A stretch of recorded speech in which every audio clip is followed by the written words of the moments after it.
Hello and welcome to another Langton Light video. This is the third in the Little Langton Light series, joining Mr. Payne's analysis of Blake's bleak lyric, London, and my previous video on Wilfred Owen's poem, Exposure. Today we're going to have a quick look at Robert Browning's dramatic monologue, My Last Duchess, and jumping straight in, I bring your attention first and foremost to the title of the poem. Last suggests previous, suggesting one of many, and indeed the poem is about arranging the Duke's marriage to the next Duchess. Women, we learn, to the Duke are expendable objects. He collects them in the same way that he collects artworks. And then the wonderful fusion in the poem, of course, is that the women become artworks. The title also includes that possessive pronoun, my, indicating ownership and possession. And it's a great indicator of the Duke's psychological state. The image you see there is of Robert Browning, not the Duke, but he does look vaguely ducal. Browning was one of our great Victorian poets, and in the company of people like Matthew Arnold and Alfred Lord Tennyson, he has an extremely modern voice. Ezra Pound, Eliot, and the early modernists thought that he was a kind of a precursor to early 20th century literary modernism. He's also, to the best of my knowledge, the only poet ever to include the word grrr in a poem. Porphyria's Lover and My Last Duchess are sometimes published as paired poems called Madhouse Cells, and there's certainly a case to be made for the Duke being psychologically disturbed.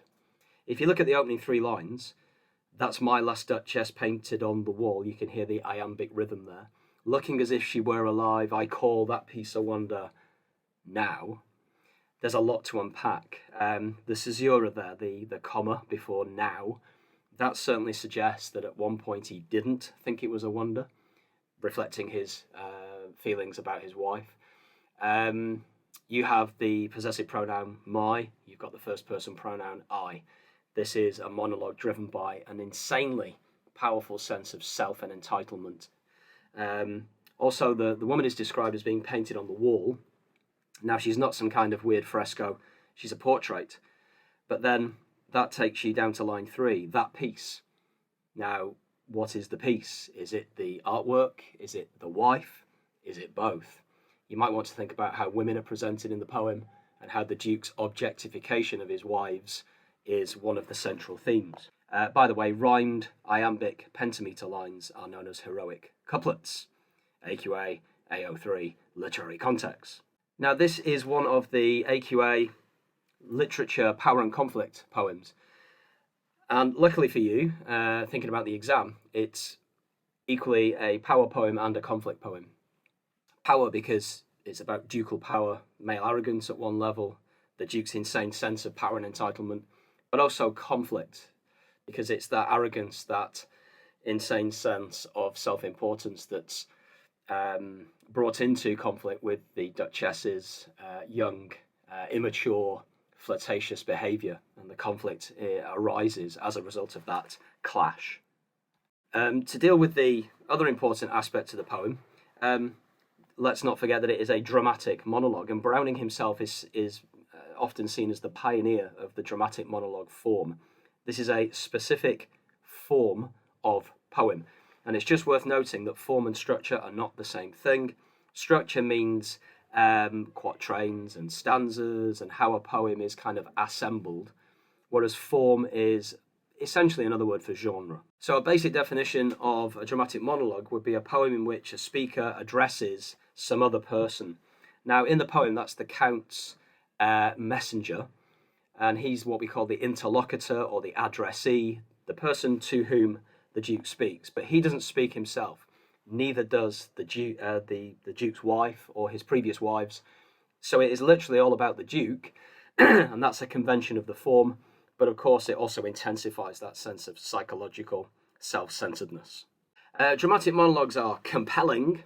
Porphyria's Lover is about a man so obsessed with a woman that he strangles her to death with her own hair. The speaker reveals things about themselves indirectly.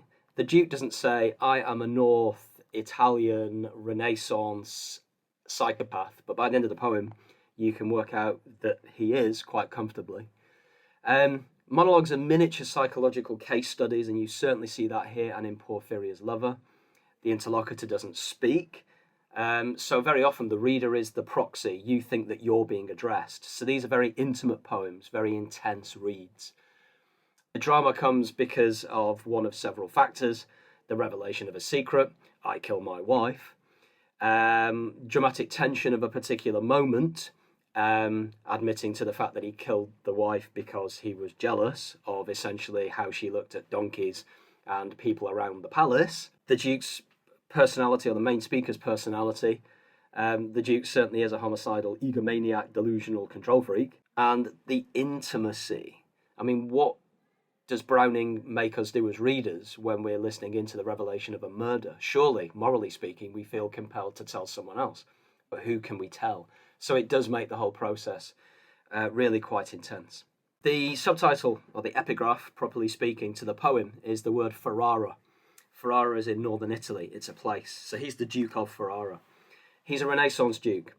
I can't summarise the Renaissance in a minute, but I'm going to give it a go. You've got Da Vinci's Vitruvian Man. You've got Da Vinci himself down there. So you know it's essentially all about Italy in the 15th and 16th centuries. Major upheavals and transformations in culture were underway during the Renaissance. The word Renaissance is French. It means rebirth. So obviously what was being rebirthed, or born again, was Greco-Roman culture that had lain dormant for several centuries in what we now call the medieval period. And there was this increased interest in learning and in being accomplished in lots of different branches of learning. Da Vinci is known as the Renaissance man, you know, engineer, military tactician, artist, polymath, you know, just kind of a wonderful assemblage of different intricate and interesting things and features. The Duke represents some of that. He certainly, to me, represents this kind of idea of Renaissance humanism, the human being at the centre of things. And also, obviously, he's got this rather odd but genuine passion for art. Humanism is, therefore, what animates the Renaissance. And you can look through and stop the video to read these notes at your leisure. Some of the most profoundly moving artworks were produced during the Renaissance in Italy. Titian, Fra Angelico, Botticelli, Raphael, Michelangelo, Da Vinci. So the Duke fits into that because he's a passionate lover of artworks. He mentions several in the poem, and all of his wives are turned into artworks. Again, a bit of AO3, just to kind of finish with. The Duke is actually based on a real person, Alfonso II of Ferrara, from the d'Este family. A family who, we are told, satisfied their obsession for luxury and money by borrowing and by arranging substantial marriage dowries. So again, there's that interesting fusion in the poem. The Duke represents old money, but also the desire for new money and new acquisitions. A man intensely interested in power politics, power plays, flexing, showing off his wealth and his power. And that's done through the collection of essentially trophy wives and artworks that are made just for him, bespoke artworks. And again, think about what that shows about his psychological profile. He's obsessive, he's manipulative, and he's controlling. Ferrara then is in northern Italy. This is not, so far as I know, the Duke's palace, but if you look at the walkway on the top of the building there, you can imagine that being the Duke's gallery filled with mugshots of the previous wives. But that's the kind of place he would have lived in. So, ducal Italy, before Italy existed as a unified state, was full of these dukedoms. And a duke at that time in Renaissance Italy would have been immensely powerful within their own territories. And again, that's reflected in the Duke's language, his idiolect, the way he presents himself. Powerful, arrogant, self-assured, controlling and manipulative. And then just think about the poor Duchess, who's married off to this guy and how her life was ruined by him. So Ferrara's up there in the north of Italy. And this is the person we think the poem is about. Obviously, it's about Alfonso II, and this was his wife. The reference to my favourite her breast, very often misunderstood line that. A favour is a brooch or a small kind of piece of jewellery, which is what she's wearing there. And what he's saying is that he's given to her some amazing bit of artwork and jewellery, and she doesn't appreciate it. So he's very much a materialist, and his whole worldview is driven by show, extravagance, possessions. And the Duchess, who's often overlooked and forgotten, she's just a young girl of 13, 14, 15, kind of a Juliet figure here. And she's interested in having fun and experiencing life to the full.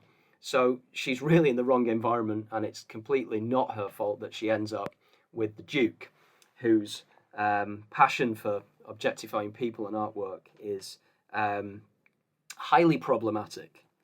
Another aerial shot of Ferrara there, beautiful Italian town. And here's Alfonso, 5th Duke of Ferrara, as a young man. I don't know if you can read anything into that portrait by way of his character or personality, but I suppose you could. Here he is as a slightly older man, maybe the age at which he would have been in the poem. So when he was 25, he married Lucrezia di Cosimo de' Medici. She was 14.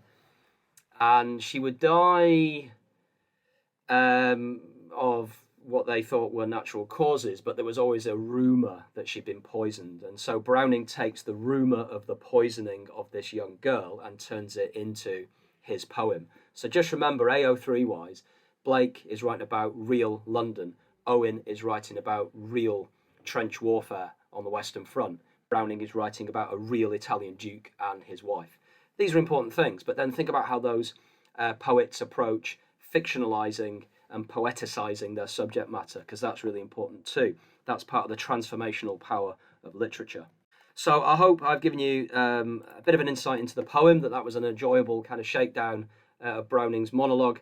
As ever, I'd like to get the subs up. I think in a school of 1,200 students, having fewer than 100 subs is lamentable. So, as ever, Mr. Beast style, smack that button. Give us a thumbs up, leave a comment. If you want us to do videos on anything else, let us know in the comments down below. Do share the poem, not the poem, sorry. Well, yeah, share the poem and the video. And I'll see you soon. Thank you very much.